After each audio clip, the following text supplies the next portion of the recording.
ప్రజాస్వామ్యబద్ధంగా అంతర్గత ప్రజాస్వామ్యం పాటిస్తూ బీజేపీ ప్రతి 3 సంవత్సరాలకోసారి బీజేపీ రాష్ట్ర అధ్యక్ష ఎన్నికలకు notification విడుదలవుతున్నాయని BJP MP pak Satyanarayana 29వ రాష్ట్ర అధ్యక్ష పదవికి నోటిఫికేషన్ 30న నామినేషన్ ప్రక్రియ ఉంటుందన్నారు. ఆ రోజు సాయంత్రం లోపు ఉపసంహరణకు అవకాశం ఉంటుందని చెప్పారు. జూలై 1న రాష్ట్ర అధ్యక్షులన్నీ ఎన్నుకునే ప్రక్రియ జరుగుతుందన్నారు. కర్ణాటక ఎంపీ పీసీ మోహన్ నేతృత్వంలో ఎన్నిక జరుగుతుందన్నారు. స్టేట్ కౌన్సిల్ మెంబర్స్ ఓటర్లుగా ఉంటారని, జిల్లా అధ్యక్షులు 8 మంది శాసన సభ్యులు, 5 ఎంపీలు, 1 శాసన మండలి సభ్యులు ఎలక్షన్ జాబితాలో ఉంటారని వివరించారు. 25 లక్షల మందికి పైగా సభ్యత్వం తీసుకుంటున్నట్లు తెలిపారు.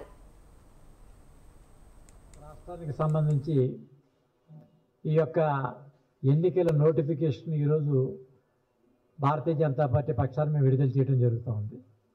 ఈ నెల 29వ తేదీన నోటిఫికేషన్ విడుదల చేయటం, ఈ నోటిఫికేషన్లో ఈ రాష్ట్రంలో ఉండుకున్నటువంటి రాష్ట్రాధ్యక్షుని ఎంపిక చేసుకునేటటువంటి ఓటర్ల జాబితాని ఇక్కడ బహిర్గతపరచడం, మీడియా ద్వారా దాన్ని తెలియపరిచేటటువంటి ప్రక్రియ 29.